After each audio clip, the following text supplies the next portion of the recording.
Welcome back. This is Wisconsin Shoe Guy, and today we're going to do a shoe battle with two very cool Adelaides. So this is going to go in part of the Adelaide shoe battle, and you can see that they're two different colors. This is a very light brown. This is a Carmina on the Simpson last, and this is a Crockett and Jones on the 348 last. Now, an Adelaide is just a shoe that has this U-throat here, and that U-throat can be done in a number of different ways. What is interesting about this particular pair is that it has a tumbled leather vamp, and that it has a vitello leather on the facing and the rear and the front, or the cap, and they call that a I always call it a heel cap, but it's actually called a counter, heel counter. Not to be confused with the heel counter on the inside, which is also called a heel counter. Now, as we look at the two shoes, obviously this is made out of a single material. They are similar because they are both, the same design. But if we take apart the fact that this has the tumbled leather and that this has a medallion, then we get into the fact that we have a Carmina versus a Crockett and Jones. And that's really what we're here to talk about today, is how that is different. And then we can look at some proportion things as well to see whether or not we feel any kind of difference there warrants discussion as well. So first, let's talk about the upper quality. Now, upper leather defines the shoe, right? It can be a big part of it. And if you look at the upper here, the lining, all of that is pretty good quality. Yeah, I cleaned it today, but I didn't put any wax on it, so I'm leaving fingerprints, which is always lovely. But you can see it is a very nice, these have a couple years of wear. They get these nice little micro creases in it. And overall, it has like a little spot there, but which I'll cover up with cream. But it is a very good upper quality on the leather, and then the lining is that beautiful veg tan lining that Crockett and Jones uses, which is just absolutely beautiful. Now here, this is tumbled leather in a llama calf print, and but the quality of it is pretty good. Now, it's a little bit looser than the Crockett and Jones, but on the vitello, which is very tight, it is just absolutely gorgeous.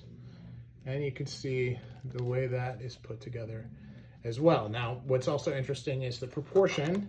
If you look at the heel counters, they align with the end of the heel on both sides pretty well. We do the same here. And just forward, and pretty darn forward here. So that's a difference in the style of the shoe. That's a design issue, just like having the peak on this one is a design issue, but it is an interesting way that they have it. And of course, the shoe is curved this way, so if you look at it proportionately, the heel counter is proportional. It's just that the heel is a little bit curved. So that's a little bit of a difference. This is more of a straight heel. And then this is a JR sole with a very slight, what's always interesting about these is they have a bevel edge on the inside of the shoe and a square edge on the outside of the shoe. If you go to the Crockett and Jones, it is a square edge and a square edge. This has open channel stitching, but it has the typical Crockett and Jones sole, which is a very high quality leather. You can debate whether or not it's as good as JR, but these are about a year newer, and they both have a significant amount of wear on them, because I was wearing them pre-COVID, and they both are holding up very well. As we look at the lining on this is actually kid leather, which is goat, which is very, very thin. This was an MTO that I designed the makeup of the leathers myself, and I chose that kid leather for the interior. So it's very, very thin, which makes the shoes a little bit big. So something to keep in mind when you're, if you choose kid leather, is that they do make the shoe a little bit big because they're not as thick as your typical veg tan calf. If you look on the inside, it does not have suede for the heels, so the fit has to be just so in order to keep the shoe together for you. That is something that is something to keep in mind. And if you look at the Crockett and Jones, this is also just the veg tan on the inside of the heel cup, so also not providing any kind of fit correction in the shoe itself. Now, as a traditionalist and a shoe enthusiast, that's okay for me. But if you're just buying a single pair of shoes and you don't know your sizing extremely well, I would recommend getting fitted. They have stores in New York for both of these brands, just to make sure that the shoes are a good fit, because they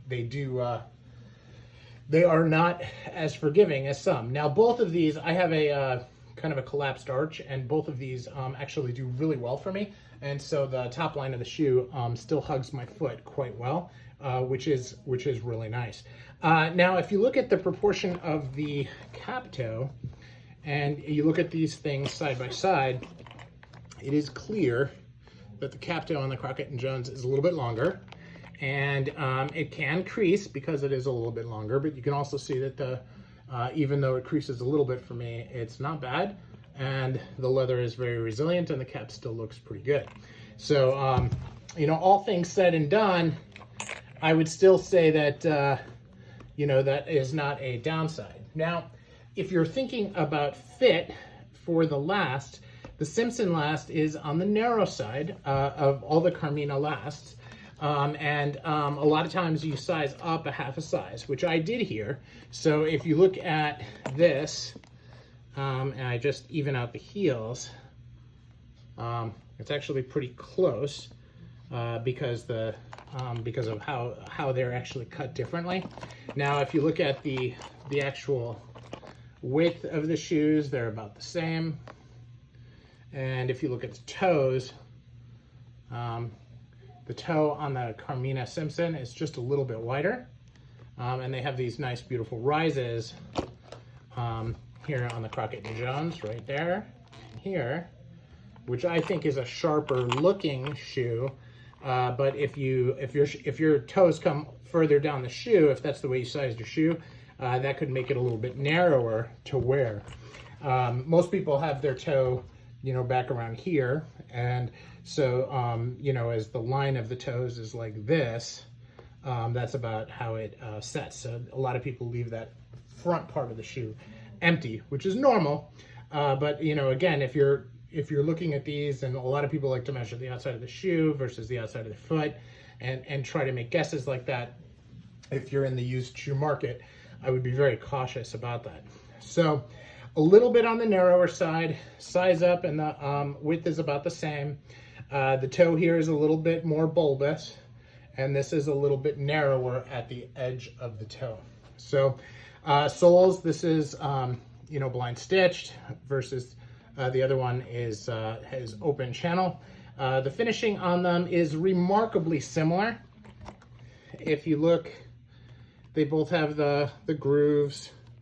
The heels look like they're very similar as well.